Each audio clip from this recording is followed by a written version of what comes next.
Hi, I'm Chuck Bernard, President of Veterans of the Game Incorporated. It has been our task for more than 10 years now to host those veterans who are honored at University of Michigan home games, home football games, and not only the football games, but basketball, hockey, and other sports. But our job primarily is to host them at the football games.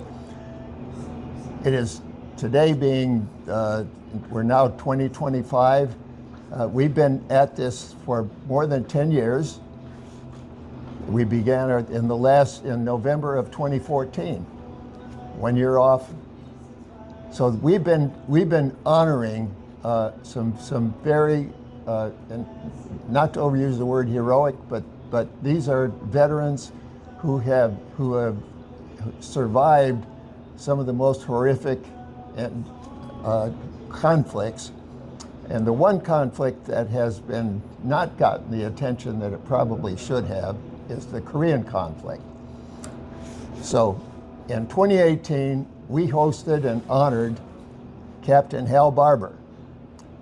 Captain Barber, who's here with us today, was in a very close proximity to General Douglas MacArthur at the landing at Incheon.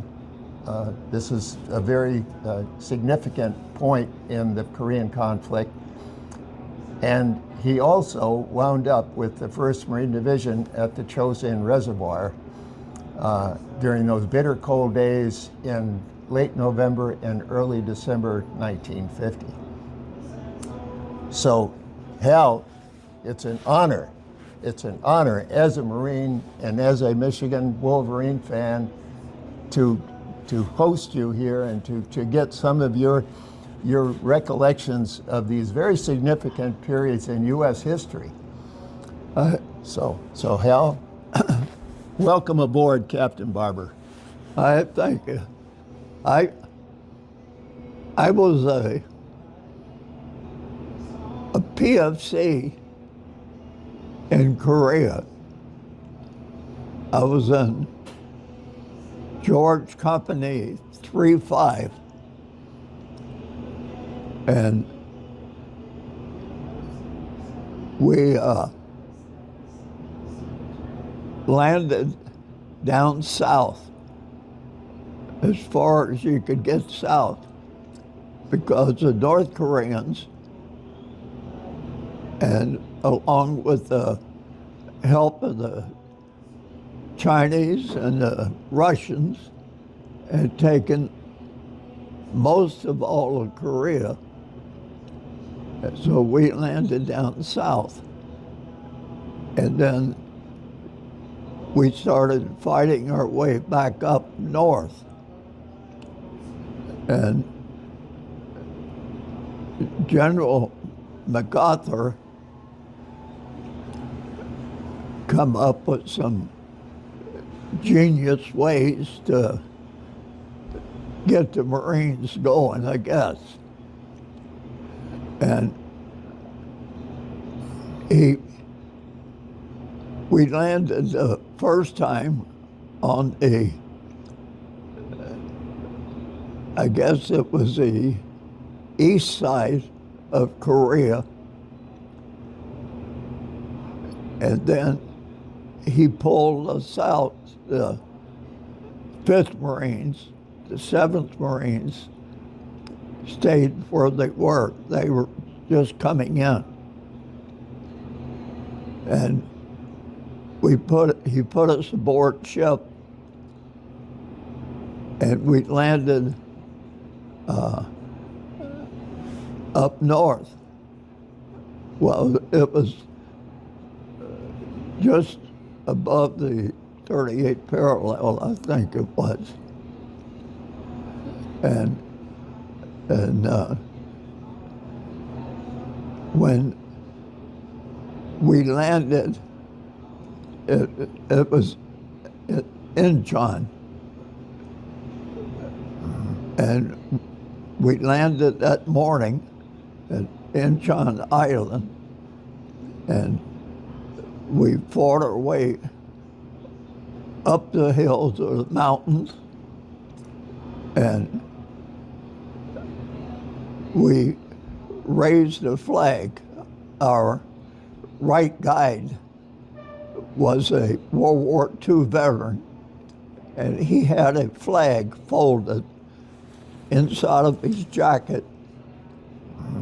And after we set up there, we were an observation position looking over into the city and calling out mission flights for aircraft to bomb or ships to fire on.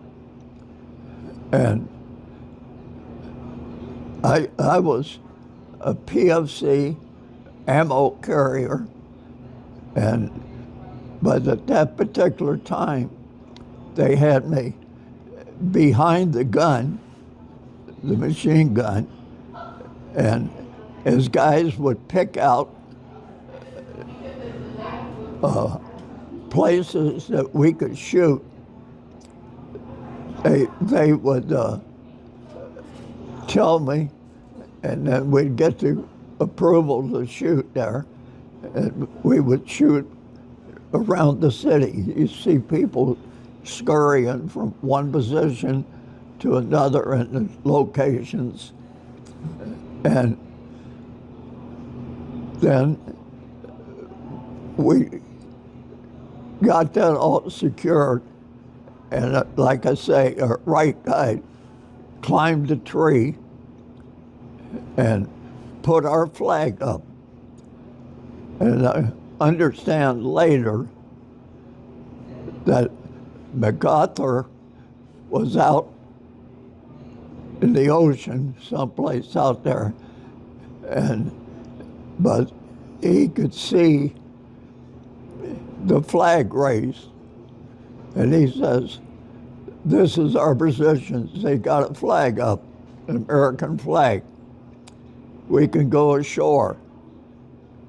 And the next thing I saw that I really remember, I was laying down behind the machine gun looking into the city for any movement, and then they would say, "You could shoot on that, fire on that, fire on that." And somebody kicked me on the back of my boots and told me, says, keep your eyes on the gun. MacArthur is right behind you. And I said, okay. And then the next thing I knew, he had one of his people climb the tree, take our flag down, and put his up. And it ticked us off that our flag wasn't good, that he wanted everybody to know that he raised the flag in John there. And that was a bunch of baloney. He took ours down. And so I didn't particularly care for him. But we were talking, and they says, "Watch what you're saying. He's right behind you." And well, let him get down there with us. He won't be so busy jabbering and telling stuff.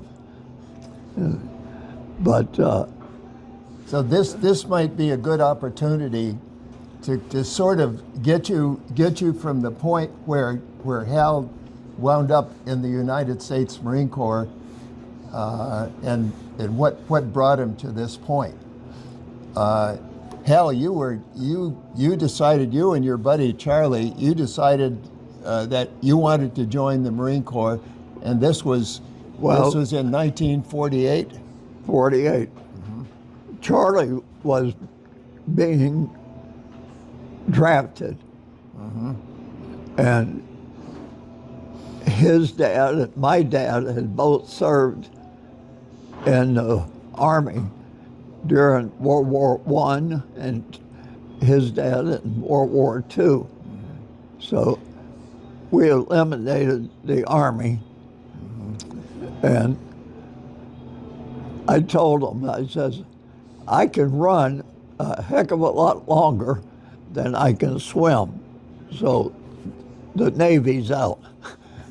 I'm a good swimmer, but I'm not running, or I can run for miles, but I can't swim for miles. And the Air Force, it was just started in U.S. Air Force in '47, and at that time, their uniforms, the shade of the blue was like a Greyhound bus driver. And I said, I don't want to be a bus driver. So that only leaves the Marine Corps. And so we went in the Marine Corps. My buddy Charlie and I, we went through boot camp together at Paris Island. And I went to Camp Lejeune after that, after graduating. And then Charlie went to sea school in Ohio. Or no, I said it, that's not right. In Virginia, naval shipyards at the Marine barracks. He went up there to go to sea school. But we both ended up in Korea. And I was in George 3-5, he was in weapons 1-5. To explain to the viewers, as some of them may not be Marines and don't quite understand the significance. In the Marine Corps, your world consists of the units, and when you take the unit from the fire team to the squad to the platoon and to the company and then to the battalion and to the regiment, and each in the Marine Corps, we all understand that what these numbers mean. In the case of Hal's unit, and he was being a part of the 5th Marines. 5th Marines really achieved some unbelievable significant feats on the battlefield in World War I, and the French decided that because the 5th and the 6th Marines and a machine gun battalion of the 6th Marines would get the Fourragère, which is a high honor bestowed by the French. Protégé. However you pronounce that, Fourragère or Protégé. Anyway, please don't fault us for our French. But when somebody says 3-5, okay, that 3-5 to us means 3rd Battalion, 5th Marines, and the weapons used at that time, these are all World War II weapons. And I think you may be talking about, check me if I'm wrong, the machine gun may have been a BAR, or was it a 30 caliber air? Yeah, we had BARs and the machine gun. The BAR. Browning automatic rifle. Yeah, we had those for the BAR men, and then the machine guns was in the weapons platoon. Wasn't in the same platoon. Okay. So on the BAR, we're talking about one man, let's say the size of Hal, who's 5'6", is carrying a 20-pound, and I don't know if that includes the it's a 20 round magazine. Yeah. So the whole thing weighs 20 pounds. And the way it works is the smaller guy who makes a smaller target gets the bigger gun, in this case, the BAR. It's the way it works in combat. And so that was Hal got because not being the biggest guy around, he gets the big gun. So Yeah. am I calling that right, Hal? Is that Yes. pretty much it? Yeah. Yeah.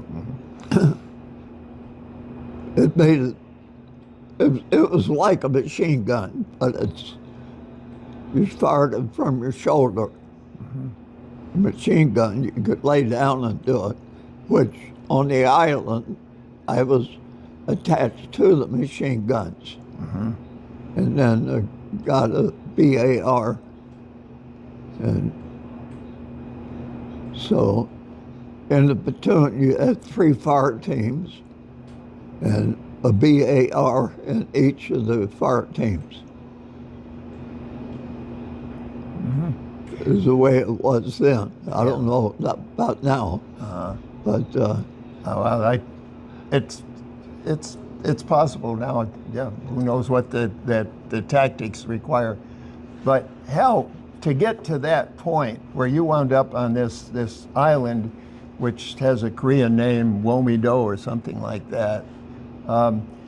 You, from Camp Lejeune, where you were assigned to the 8th Marines, which is a storied unit, which did just outstanding plaudits and accomplishments in World War II, including Okinawa. So you wound up with these veterans, World War II veterans, in the 8th Marines.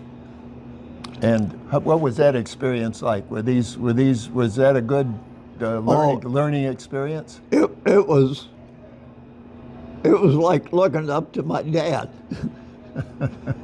So, do this, he says, make the smallest target you can, but shoot whatever you can. And the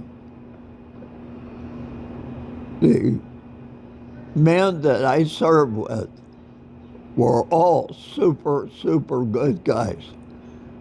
They didn't, in the free time, we had a group from Oklahoma and a group from Ohio that was arguing football all the time. But when it come down to business, they were all on the same team. And in basketball, I could get in on that experience because I was from Kentucky, and we took the rest of them. But in George 3-5, that was my unit, and they said that you couldn't use George. It had to be golf because the phonetic alphabet didn't have a George. Right. So That changed. yeah, but we would always, in the heat of the battle, somebody would say something funny, but they kept their nose clean, and we kept fighting all the time. I wouldn't be in any other service I've talked to guys here that men that was in other services, and they had no experience or knowledge or anything about what was going on. But we had good officers, good NCOs, staff NCOs, and we worked as a team. And we go in as a team, we come out as a team. And that's the way it was. I told him, when I die, I want to be buried by the Marines. So Hal, from Camp Lejeune, where you were with the 8th Marines, on the 25th of June, 1950, the North Koreans, with the full backing of the Russians and with the Chinese also somewhere back there, they crossed the 38th parallel, which is the dividing line at that time. And then the first units to be sent over there were the 25th Division. I think it was the 25th Army Division. Yeah. And then they were down in what our area that we defended was reduced to the Pusan perimeter.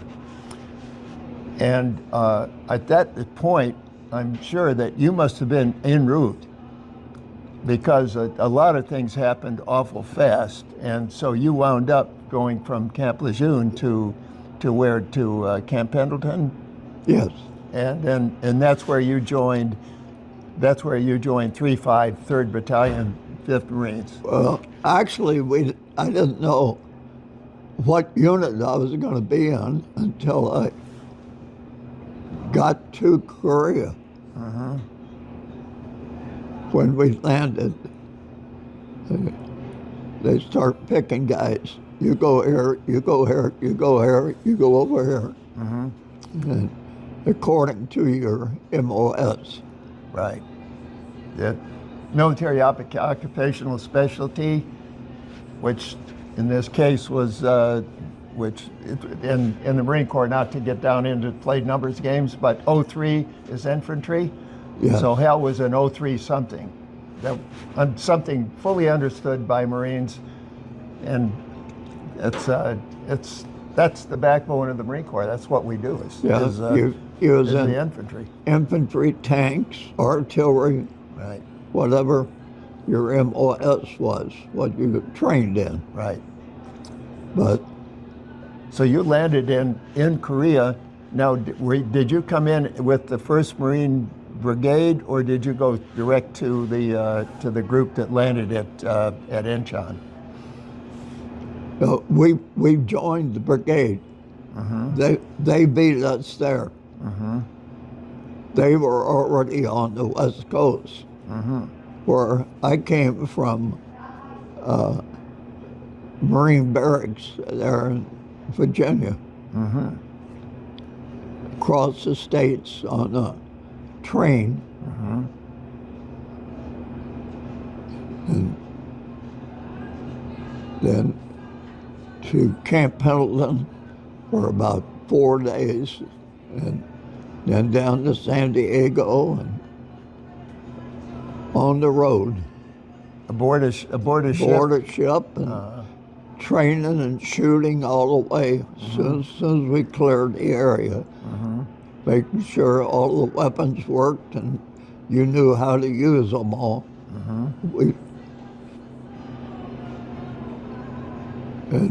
We had World War II veterans aboard ship there, and so they were the backbone of the training. But you necessarily didn't stay with them when we hit. You go here, you go there. And then, but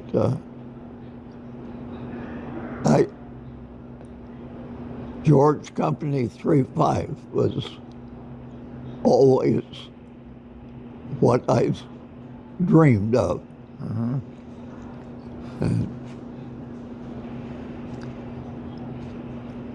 So they did, and this your first encounter with MacArthur on this little island called Woolmedo, where you were advised that he was something like 3 feet behind you, standing watching them hoist his flag on that tree, and then after that did your unit go down as to secure Seoul, or because at some point? Yes, they pulled us back and replaced some weapons. We got some replacement in men, and we got briefed, put aboard ship, and took off and went around on the other side to make the landing up north.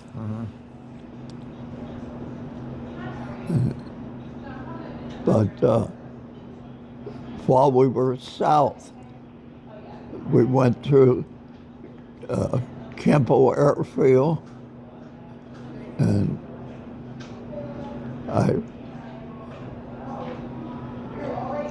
into Seoul, and the night that we took Seoul, Korea,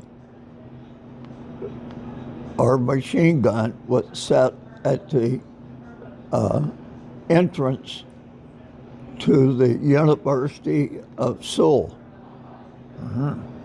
And there was a radio jeep to come up and sat in the same position, and they had a fight, boxing match on the radio, and we couldn't figure out who in the heck is boxing. And I had one of the guys, after we got back here, I told him, I said, I still don't know who was boxing. And it was, I think, somebody was fighting Joe Lewis. And they were all crowded around us, and we told them, says, hey, get that thing out of here, you know. You're bringing in people we don't know, making noises. This is at nighttime. Get that out of here. And they said, well, this is the best reception we got. And I said, you may get more than radio reception. They start shooting. Yeah. But I found out it was a heavyweight fight. So it must have been Joe Lewis maybe Yeah. in that fight. Yeah. But This being something like October, or let's say late September of 1950, or early October, or late September 1950. yeah, Okay. but living up here, I run across people that were at that fight and so forth, you know. And I said, well, I was listening to it, but I didn't know who it was. I wasn't particularly glad that they were announcing it. But the Chinese and the Koreans are terrible people, the North Koreans. And Russia's right in there with them. And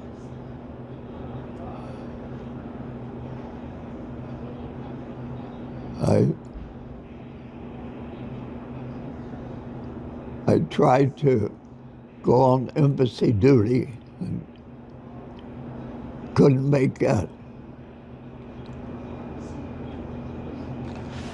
Well, after this, where they had this fight on the radio, and it was about that time that your unit, along with the rest of the 1st Marine Division, was pulled out and sent around to the other side to land at Wonsan. Right. And then and that was then up. and then on up towards the Chosin Reservoir. And we won't go into the tactics or the strategy that was the underpinning of that whole part of the campaign. But events proved that was a terrible strategy. And your unit was, and you being with the 5th Marines and the 7th Marines, you were up on the point, I'm assuming, as you go up towards the Chosin Reservoir, which is a reservoir that was built by the Japanese before World War Right. II. Well, they controlled Korea. Yeah.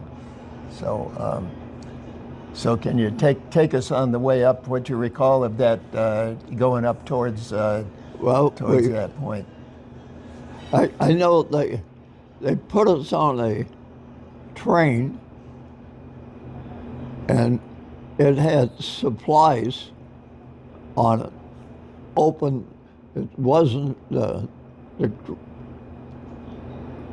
thing wasn't closed. It's open in the winter, cold, but This is, by this time it's November. yeah, it's starting to get cold. And we was riding that train, and we had supplies on there. And we found, I don't know how many crates of apples that we all stuffed in our jackets for food, because all you had was your canned food, Sea rations. sea rations, and so those apples come in good.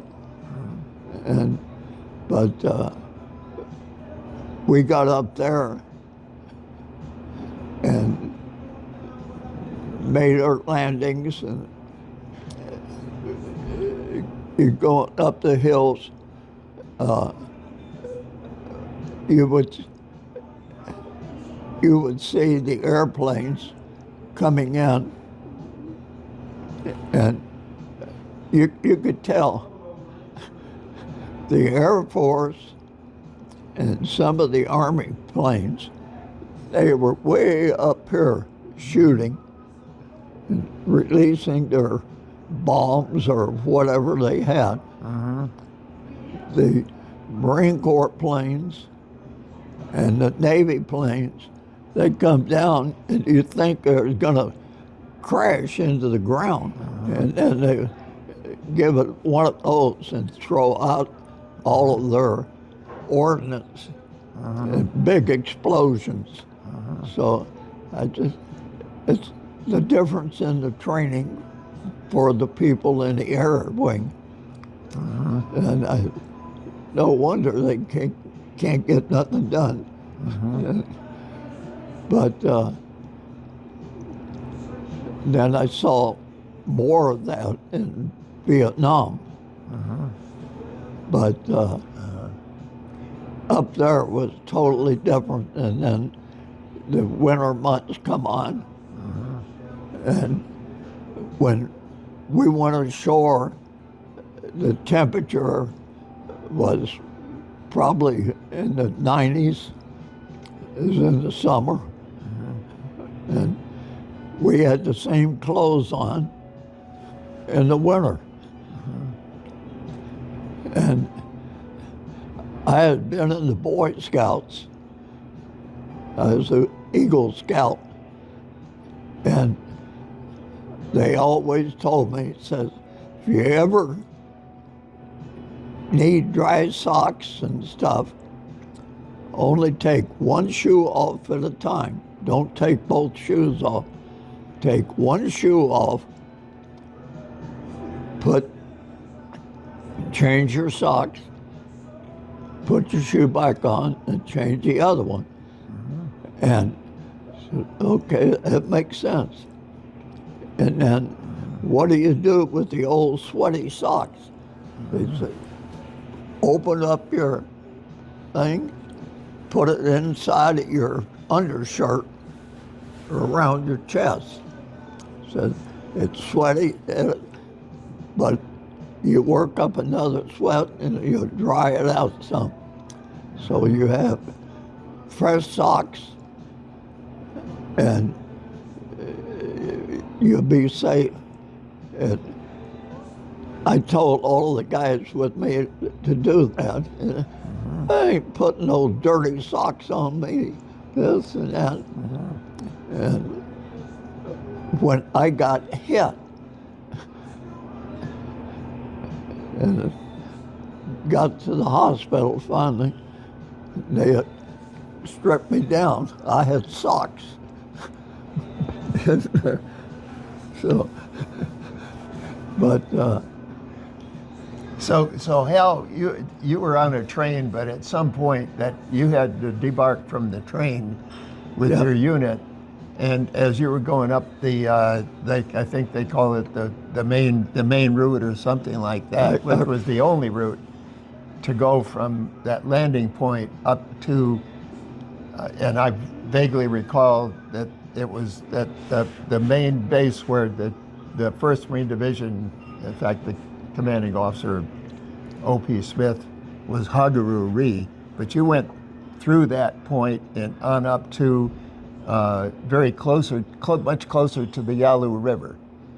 yeah, And now, and you were going in trucks, or was it trucking at that point? Because this is leading up to the Thanksgiving dinner. oh, Which, right? Something like in the 20th, 21st, 22nd of yeah, November. we were in open trucks. And but Thanksgiving, we were actually up on a hill,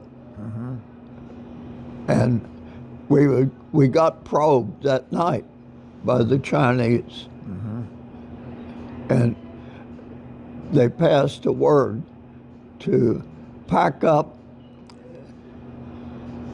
and come down to the bottom. And we came down where the battalion mess hall had set up, and they were fixing a Thanksgiving meal the best they could. And we were not going to be there for the meal. So they told us that we'll save some food for you. They put us on a patrol going out, and we had 2 tanks, and we had to keep guys in front of the tanks and on each flank and in the rear of the tanks for protection. And we went way up, and then a plane come over, and they would radio messages, and they were intercepting our messages. So a plane come over and dropped a piece of paper. I don't know what they used for weight, but it landed, and one of our guys went out and picked it up and gave it to the lieutenant. And he says, we're turning around right now because we got a battalion of Chinese and North Koreans waiting on us up there to chop us down. So all the tanks turned around and they kicked it into high gear. And here we are running beside the tanks for protection for them. And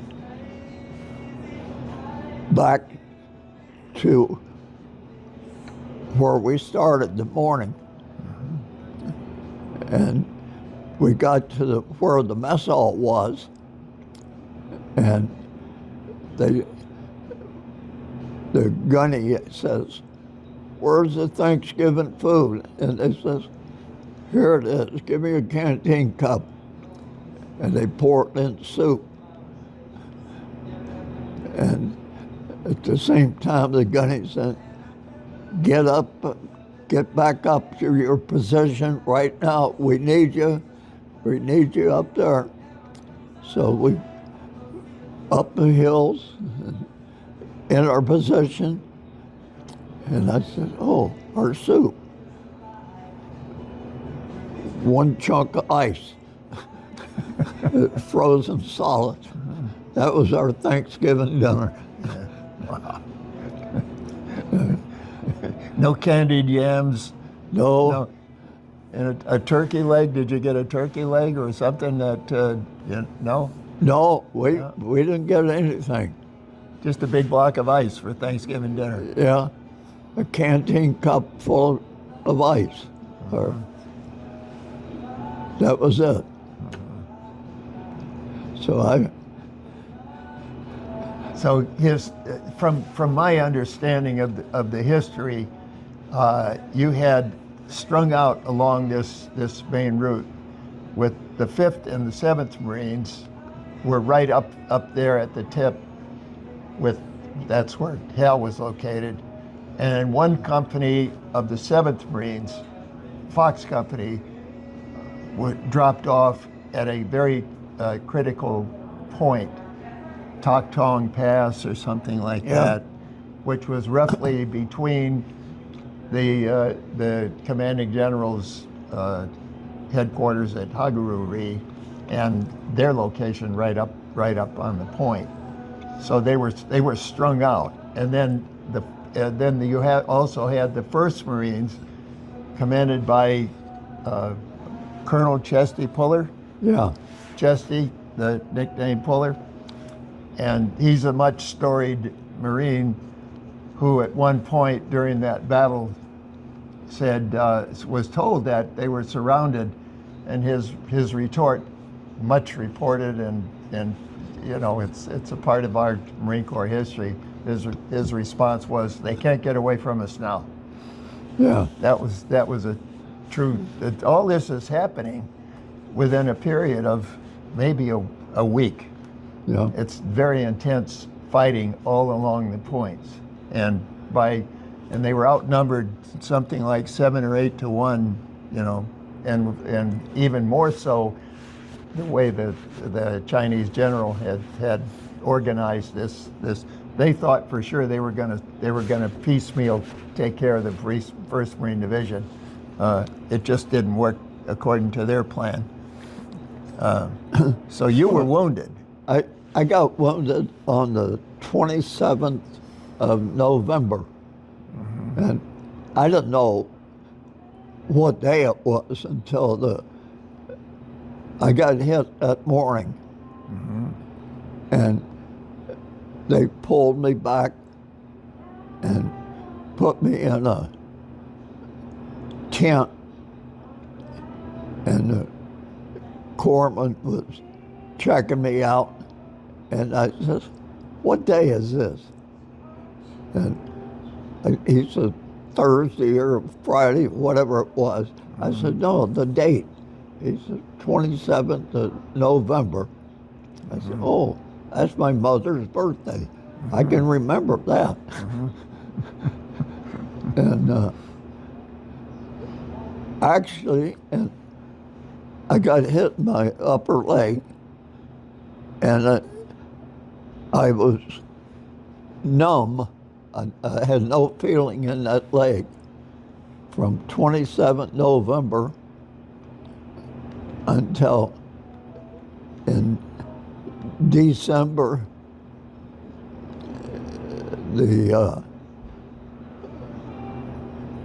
it was after my birthday. My birthday is December the 5th, and I had been in 3 different hospitals and ended up in Yokosuka, Japan. And I was billeted on the 3rd floor, and they gave me crutches to go up steps. And I told the first sergeant, I says, I don't know how I can go up and down steps. I don't have any feeling or control of my left leg. He said, Marine, do what you can. If you got to roll down, roll down. Crawl up, crawl up. That's where you're staying. Yes, sir. But feelings start coming back in after I was in the hospital, and I was in an Air Force hospital, and then 2 Army hospitals, and then I got into the Navy hospital. And they start working with me there, and some feelings start coming back in my leg then.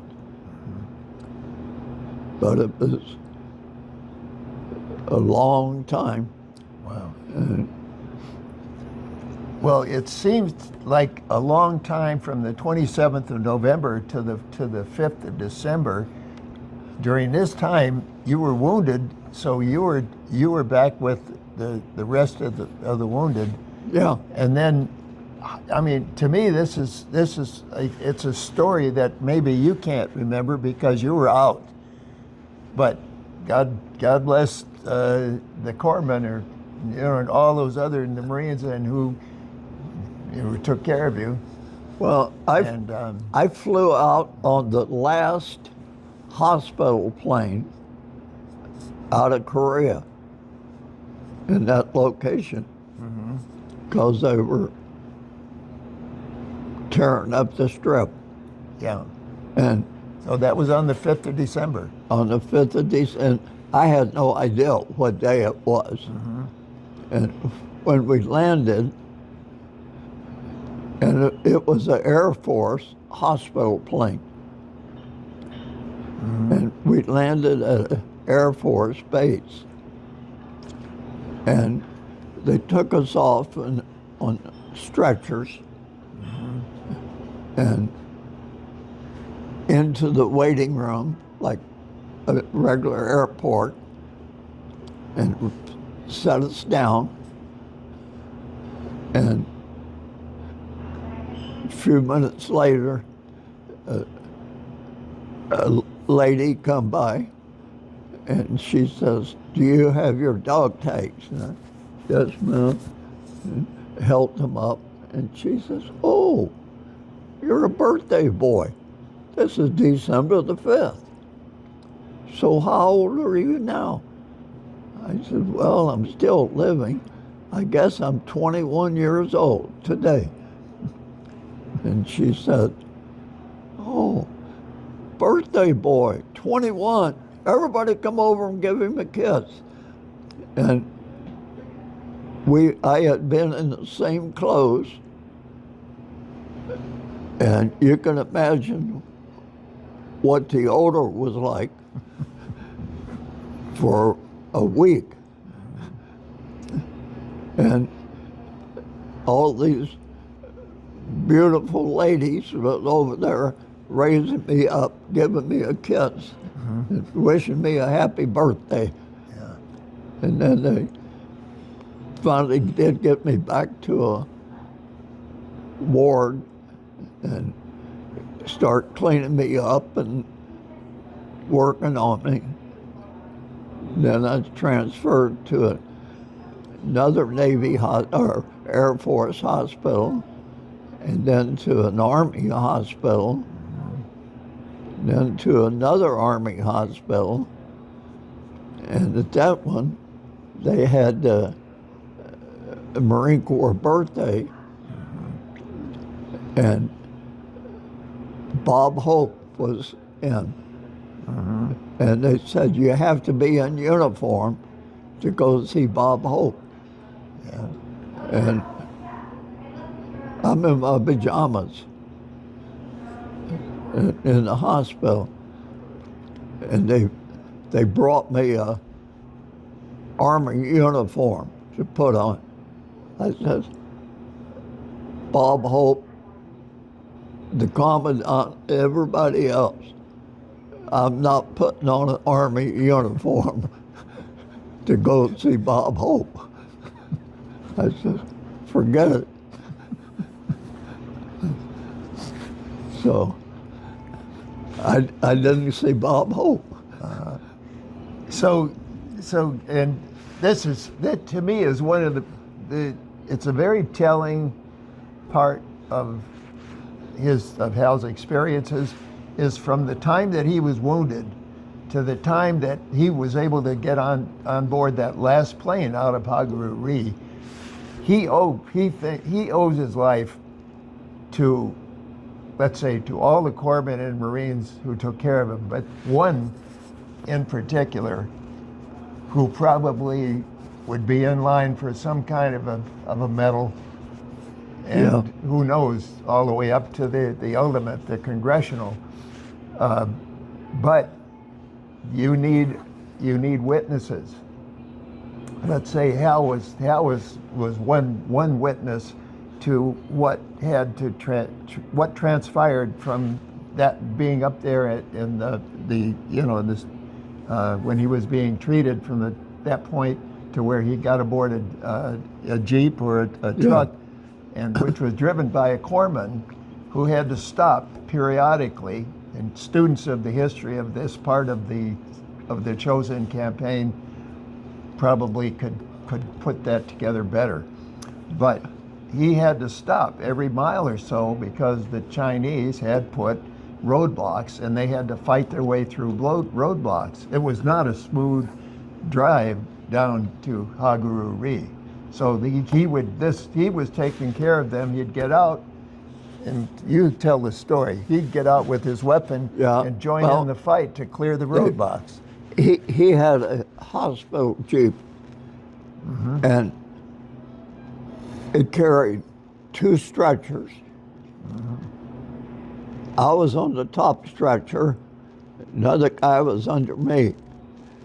My head was towards the driver, the other guy's head was towards the tail end of the Jeep. And then there was a jump seat behind the driver's thing. And 2 guys were sitting there. All of us were wounded, with being taken care of. And Doc was driving, and I asked him, I says, Doc, what's your name? And he took off his helmet, and his hair was as red as my cap. He says, they call me Doc Red. And I said, I can understand it, but what's your name? He says, Doc Red. And that's all he would tell me. And I said, well, where are you from? He says, name the place he started driving from. And I said, no, what part of the States are you from? And I forget where he told me, but he told me where he was from, the state.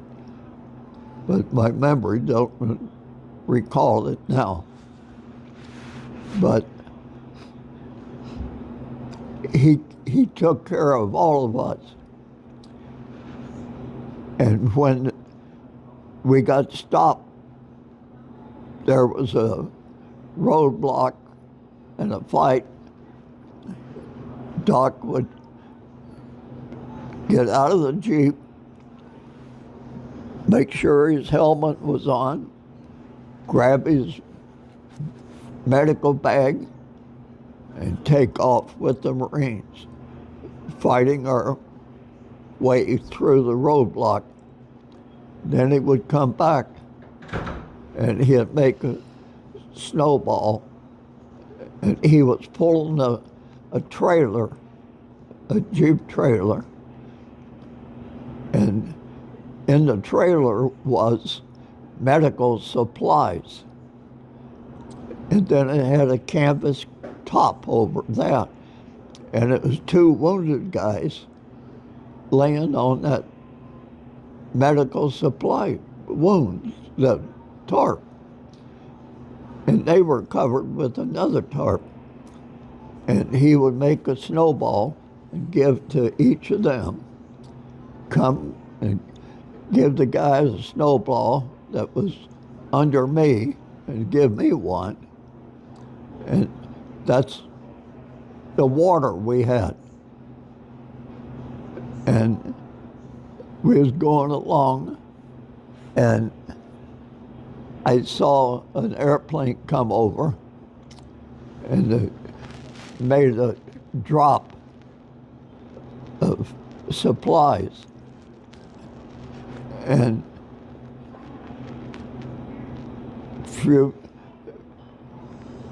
we waited for a while, and then the corpsman got out with all of his stuff on, and he went down and come back, and he gave us a snowball and a Tootsie Roll. And the Tootsie Roll was about that long. The giant economy. And about that big around. And I heard later that when they radioed in, they needed 60 mortar ammunition, and the code, because they called from Korea to Japan for supplies, and it had to be in code. And the code for 40 millimeter ammo for the launchers was Tootsie Roll. But the guy that received it in Japan didn't know the code. So he searched around and found a whole bunch of Tootsie Rolls and shipped those. And they dropped them. And later in life, we found out that the Tootsie Roll makers was a family that had started sending stuff during World War I to the veterans in need. Mm-hmm. And that's what they were doing. So to this day, I don't know if I got any now or not. When I first met Hal, he was, as I said, he was the head of this group of Korean War veterans. And he, from that day to this, he has always had Tootsie Rolls. Just hold one up for the camera there. Show him the Tootsie Roll. From that day to this, he has always had Tootsie Rolls. That's his sort of like the trademark of those guys. And, you know, I think it's a great story. And, you know, God bless the people that make Tootsie Rolls for all they've done for the veterans over the years. But Hal has given talks to schools and tried to educate them on the fact that there was such a thing as a war in Korea. And they seem to remember the Tootsie Roll part of it. And when he was our veteran of the game at Michigan Stadium, you know, from the day that from the minute that he arrived that day, he had plenty of Tootsie Rolls to give out to one and all. Some people had no idea what this was all about, but they soon found out. Now I can't eat them because they're chocolate. Oh, And some of the medicine I'm taking, I can't have any chocolate. well, you're, Hal's. I mentioned that Hal is just 95, and you know, if foregoing Tootsie Rolls is part of that secret, then. But you know, keep the story going anyway. Yeah. Because it's a true story. Well, you know. I pass them out now down here, Uh-huh. but I can't eat them. Push come to shove, I would. Yeah. Yeah. But the doctor says no, no chocolate. Yeah. But Well, the Tootsie Rolls were not just useful as something to eat. That tell them the story, because the Chinese were shooting, the radiators would be just pocketed with holes in the radiator, so it's leaking. And guess what they used to plug the holes in the radiators? yeah, gas tanks. They plugged all sorts of stuff. And so they protected us, kept us moving. And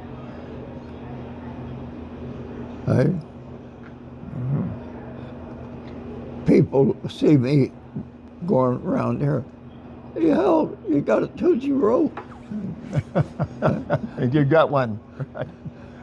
So,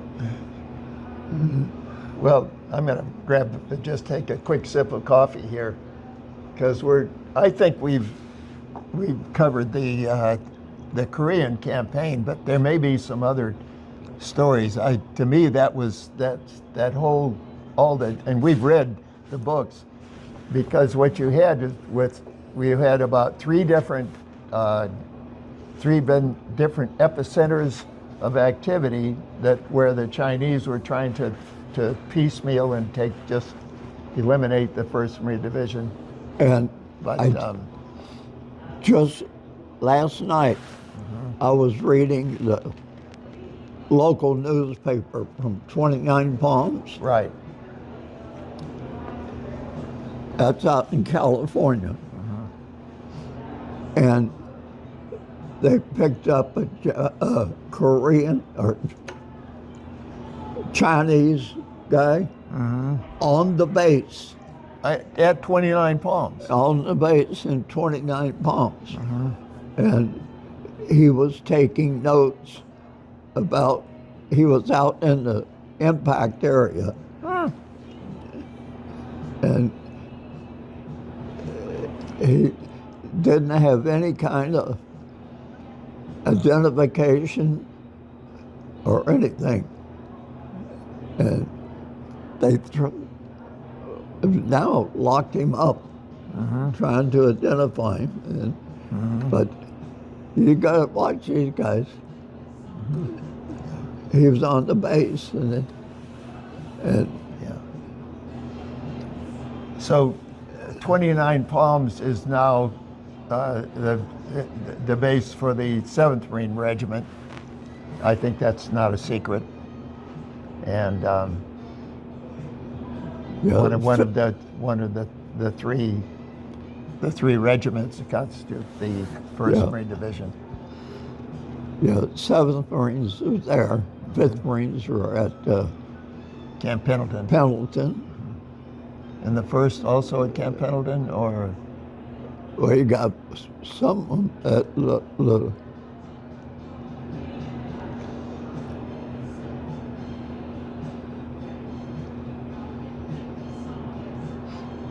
Lejeune.